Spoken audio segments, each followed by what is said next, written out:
Hey, new Limbus patch notes relating to chapter 4.5 just dropped. But first, I would like to address the Limbus company controversy that's going on right now, relating to the frustrations of chapter 4.5 and the last few updates.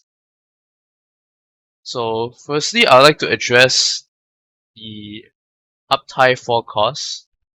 I think the rationale for making uptie cost so much to it, is that they want you to have resource scarcity, so you choose what you want to uptie. You need to have a choice instead of just uptying everything. There's some level of strategy, and also, of course, the company, they need to make some form of money from the thread packs and whatnot. But the thread packs are kind of inefficient. They still haven't added a higher tier or better, because the threads cost like you need a lot of threads now, and so thread inflation happens with uptie 4. But the third pack stayed the same. On top of that, thinking about a lot of nerfs. For example, they are complaining that the offense levels weren't translated very well. So previously, the offense levels were like, I know Sinclair had a very high offense level, and same with fouls and whatnot. But in the newest patch, the offense levels were relatively, compared to everyone else, decreased, or at least not as high as they should be. So there's some people who think it's a stealth nerf, but honestly, I actually thought they were gonna do more than that and reduce their offense levels even more, because they were kind of overpowered. But I think it's because Project Moon didn't communicate that they wanted to do that properly. I'm not too sure, but I thought it was certain identities not having a high of offense levels as they should have. I think it's alright. I don't think it's that big of a deal. It's just ultimately rebalancing the game. The second thing is that a lot of identities didn't get good upgrades. Like the very bad identities like Blade Lineage, Altis didn't get sufficient upgrades to make them good. Like example, we had N Sinclair. I mean not we had Talisman Sinclair, which completely bricked himself at uptime 4. But that's just a small error. But G Gregor's one in particular, which had you needed rupture count, ridiculous amounts of rupture counts to even use his effect. So they were complaining about that.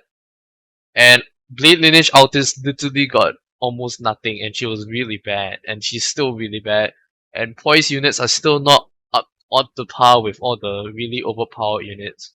And a lot of the overpowered units like W Dawn got even better upgrades than even some of the really bad IDs, which doesn't really make any sense. So the balancing, people were hoping that the uptie 4 update would rebalance every single ID such they were up to on par with each other, but no, voice is still not very good. But honestly, I think it's in the right direction. They buffed a lot of units so that they are at least have a niche, or at least more useful. Except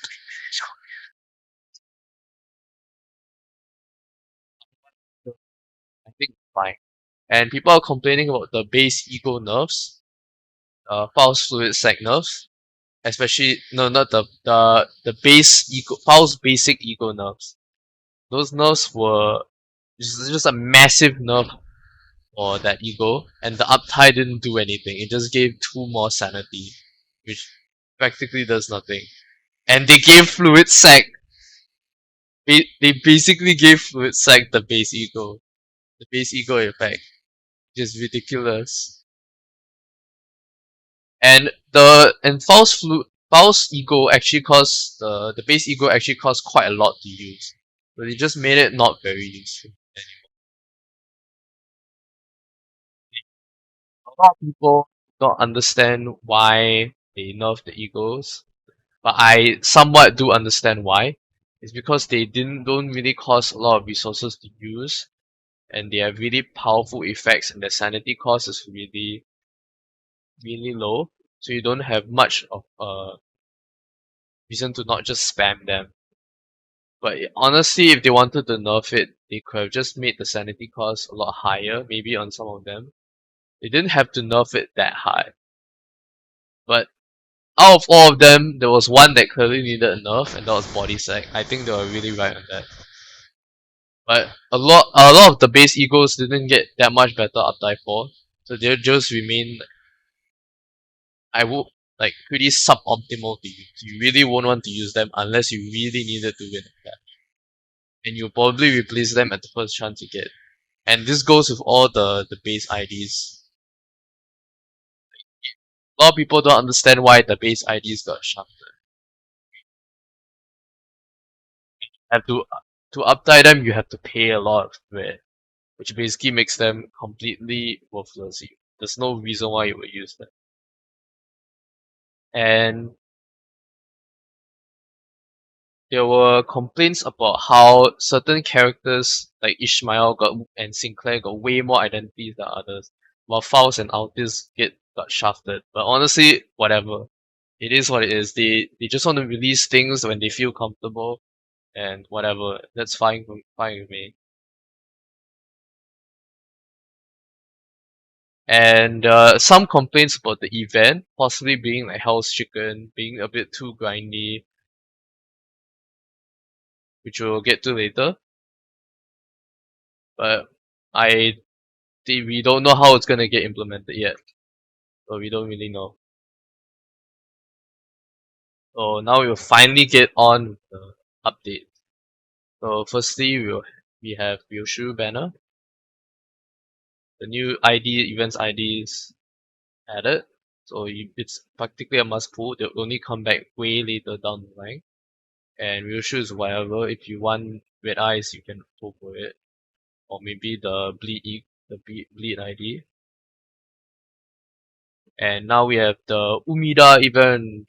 Yes, 4.5. Can't wait. And we have some response to the controversy, just a little bit. So we have Sinclair, it's now unbricked, and he inflicts 3 rupture count, which is actually pretty good. So finally use him for rupture teams. Unbricked, and G Gregor finally, instead of rupture count, he uses rupture to have more coin power, which makes him significantly better. But I assume the previous rationale was that 5 plus rupture count, you're supposed to use dimensional shredder. But that's pretty hard to use. Now the condition is way easier to meet, and honestly that's fine.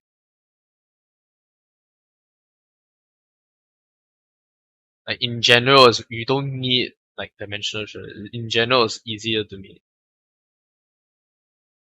And now we have the offense defense level adjustment. And also there were some issues with the certain base egos and certain skills, like your body sack,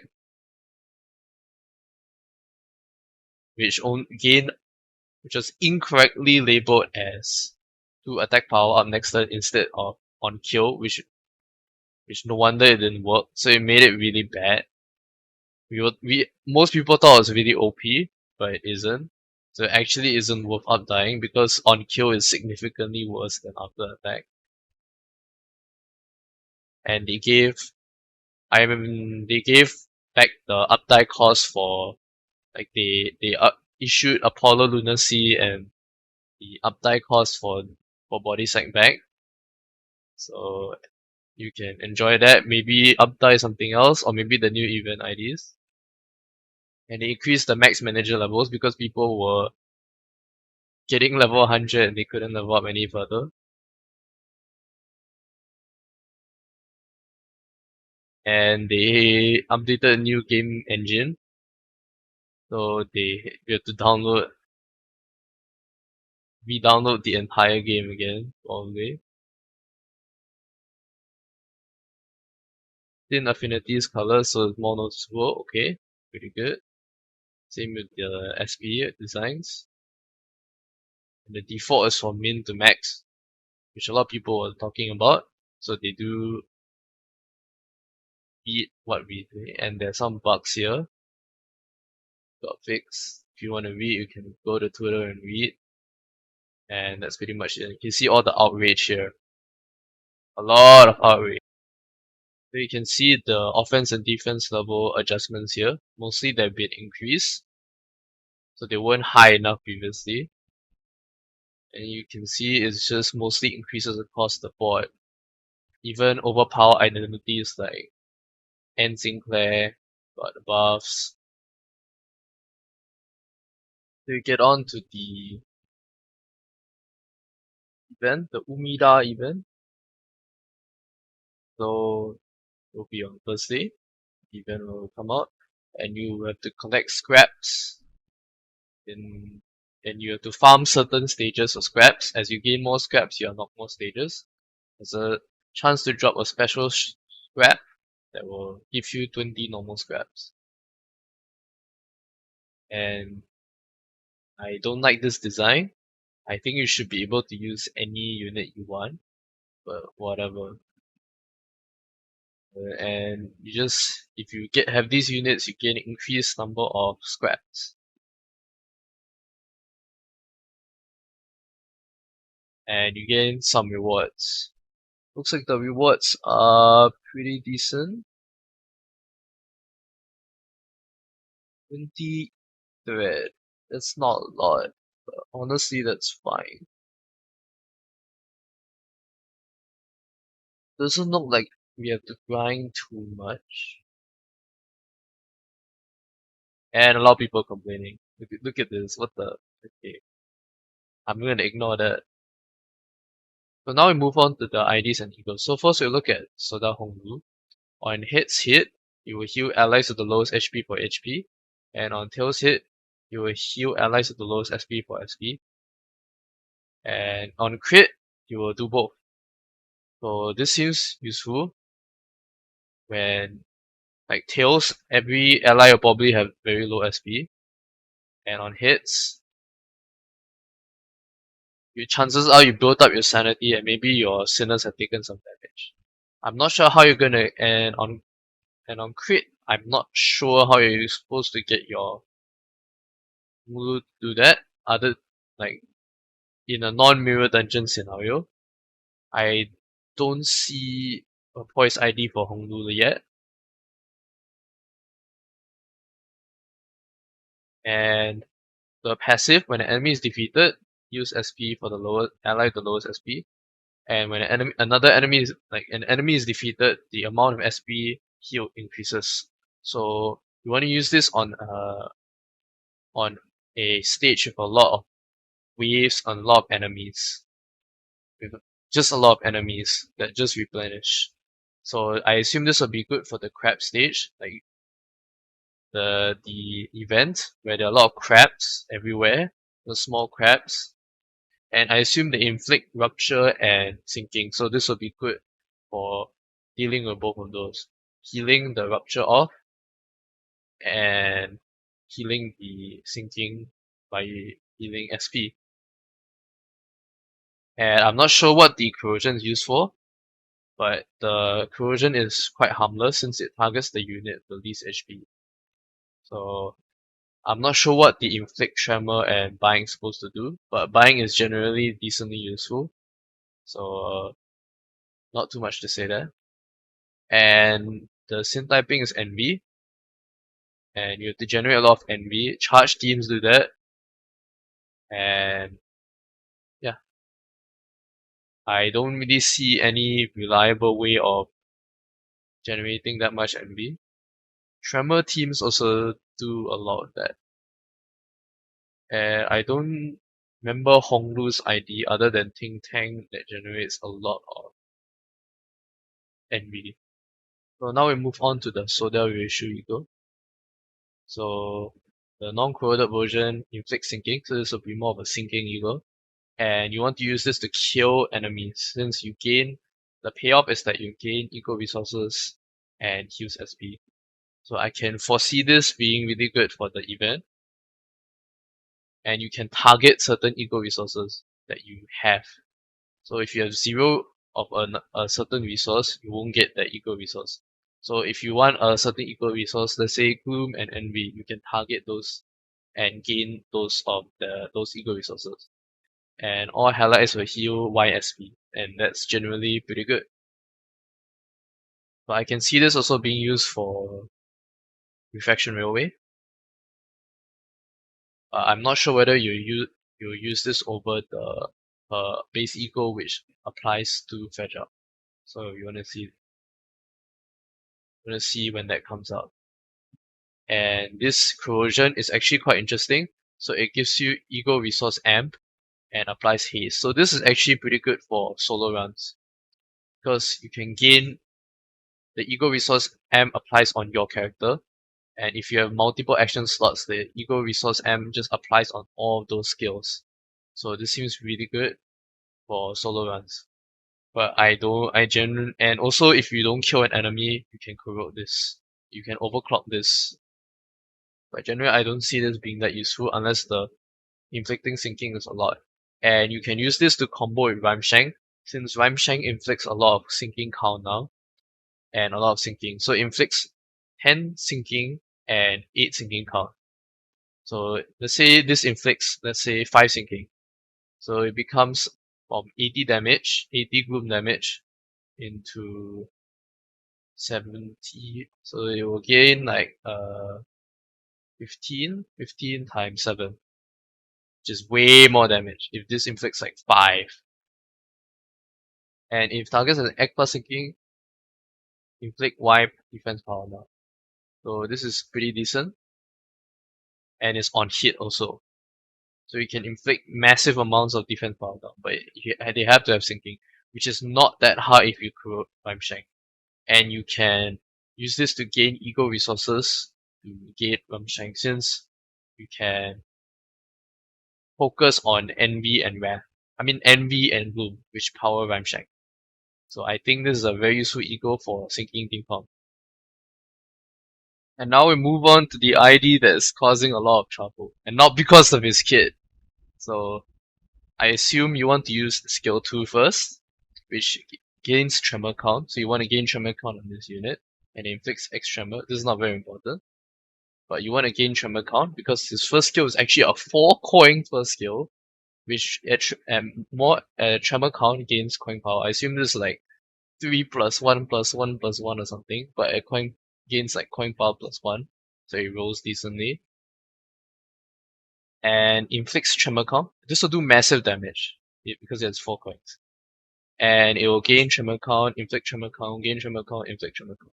So this also gains a lot of tremor count, but I assume the second skill gains more. And inflicts a lot of tremor count. So this is a very good tremor unit, it seems like. The first skill inflicts 2 tremor count. Isn't that bad. And the third skill is the payoff, so-called payoff. You might not want to use this third skill a lot because it's very situational, but you spend your tremor count to inflict that much tremor. The same amount of tremor count. So you can stack a lot of tremor count. You stack up to like 40, 50, 60 tremor count. There's no max. Like, unless you reach like the max amount of tremor count. But you can inflict like that much tremor count. You can inflict the enemy. If you have, as long as you have X plus. But at less than X plus, you burst it on yourself and deal blunt damage. So you don't want, it's literally a gamble. So it's not really a gamble, but you just want to reach that tremor count threshold before you use the third skill. And the defense skill is pretty decent. It gains rupture protection. So it will be good for the crabs because I assume they inflict rupture and because of the name of the skill. And these skills are pretty synergistic with the egos also because they are Gloom and Envy. And those two egos are powered by Gloom and Envy. And with the Ryoshu ego, you want to focus on those certain ego resources. And so this isn't that bad. And the passive is on hit, so it hits coins at X plus tremor count on self. You inflict tremor and tremor count with coin effects. So this is 4 coins. So each time you inflict tremor and tremor count with each one of these coins, which is absolutely insane if you have that much tremor count. So you might not actually want to use the third skill that much. You may want to use it for maybe a last ditch effort, I don't know. But you generally don't want to use the third skill that much. The second skill may be quite OP, but I'm not sure how high this rolls. I assume it's Chef Gregor level, but it does a lot of damage. So you want to keep using it one-sided, I assume. But this would be really strong tremor count unit. I assume how strong? Probably the best tremor count apply in the entire game. And he's free. So pretty good. And the support passive, one ally with the most max HP inflicts X plus tremor with their effects of their attack cooling skill. So it's actually this is also pretty good. It's the same is the same as the Honglu one. So you inflict massive amounts of tremor with this. So he's really even good as a tremor support. So I feel like this ID is gonna be really good. Probably the best tremor count inflictor and one of the best tremor supports. In with the support abilities and support in general. So pretty good. And so now we move on to the OO, and this OO actually seems really strong as a sinking and tremor support. So you look at the passive first. On hit against a target with tremor, inflict X plus sinking count. So I assume this is 1. And so it just makes it so that she refreshes sinking count every time she hits a unit with tremor, which is pretty insane. And it's not that hard to maintain tremor with the Sinclair and this ID. And it's not really that hard to maintain tremor in general. And the sinking team, I actually tried it, and it uses since Rodion doesn't really have a sinking ID, it uses the Rose Banner Workshop, and she's really good at inflicting tremor. So the tremor sinking team may actually be legit. And this just refreshes the sinking count. And this is a positive sinking count ID. Because you refresh the sinking and you inflict more sinking. So this ID is really good sinking support. And especially with Rhymeshank, this is gonna be ridiculously broken. And but I'm not sure about the damage potential, whether it's more than the Sapo damage units that we have right now.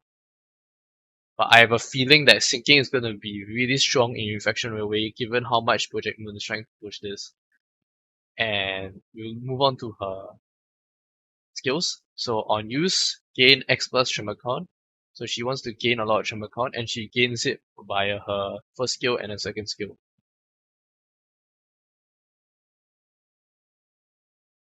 And so this inflicts sinking count. So this is a positive sinking count ID if you have the passive active. I hope it's just not resonant. I hope it is owned passive, so that sinking will gain more support. And it's looking like sinking is actually better than rupture. It's really weird. Because quite a while ago, Rupture was just way better than Sinking, because Sinking basically had no support. And one thing I find weird about this ID is that Ishmael is getting another Sinking and Tremor ID. Now she has a lot of IDs competing with her. Specifically, LCCB Ishmael, which is the Tremor and Rupture ID, and Reindeer Ishmael, which is a Sinking ID. And this Sinking and Charge. And this seems to just be a Tremor Sinking ID. So this will probably be better, won't be better at inflicting tremor than LCCB Ishmael, tremor and rupture as LCCB Ishmael, but this will be really good at better than Reindeer Ishmael at inflicting sinking, but doesn't have the same damage potential. So personally, if I were to use a sinking team, I would use this more, but Reindeer looks really strong, so maybe her damage potential will win out over this unit. And with the second skill, when you build up enough tremor count, you gain more coin power. I'm not sure how much, but it might be somewhat significant. And you inflict tremor count and inflict sinking. So this will inflict a lot of sinking, and you could possibly use this as a solo unit and just do a lot of sinking. And the thing with this tremor count is that she has a few egos that can burst tremor. And funnily enough, her uptie fall for her base ID gains burst tremor. So this you might want to uptie her base ID just to burst the tremor on this, but honestly you can just use Rose Banner Workshop Rodion for this. And inflict sinking and defense level down. So pretty good. And the third skill, which is the payoff for the tremor count and inflicting sinking on enemy, you gain more coin power for the tremor count, which is pretty good since this is a 3 coin skill. And it has X plus sinking, so it deals 5 plus damage. And I feel like this is going to be a significant amount. So this will be the damaging skill. So it inflicts your sinking count first, and it inflicts sinking, and spends tremor count to inflict fragile. So it inflicts fragile twice. This is probably one fragile and one fragile, which is actually pretty good. 2 fragile is next turn is nothing to sneeze at, but you have to spend that much tremor count first. I'm not sure how much tremor you will need. It might be a lot, so much that this is unusable. Who knows? But so far looking like a really good ID, especially the inflicting sinking, since it refreshes, it inflicts even more sinking. If this is a +1/+1, it's still pretty significant. So this will do a lot of damage, as well as more sinking and more tremor. And getting fragile. So this looks like a really strong ID as a support. And her third skill would inflict a decent amount of damage as a nuke. And one more thing to talk about is that she has evade, which allows you to gain rupture protection, which is whatever, right? And her support skill, when an ally at the lowest max HP hits with hits points, they inflict X plus sinking count when inflicting tremor count on their target with point effects. So this is a very niche support skill, and it requires the lowest max HP unit to have tremor count application. Which this won't be relevant until very far in the future. Or you can tutor the max HP. So you can select a unit that inflicts a lot of tremor count. So I assume the new Sinclair may have very low max HP, and you just don't level up that unit. You can tutor it such that it inflicts tremor count, inflicts more sinking count, the targets with their point effects. And the first skills will inflict a lot of sinking count that way. This might potentially be ridiculously overpowered. And yeah, that's all. I hope Project Moon doesn't get too discouraged or too sad by the meltdown, the controversy that's happening. I just hope they continue to improve the game and not get too discouraged. Yeah, and that's all for now. Can't wait for Thursday, the story, and goodbye.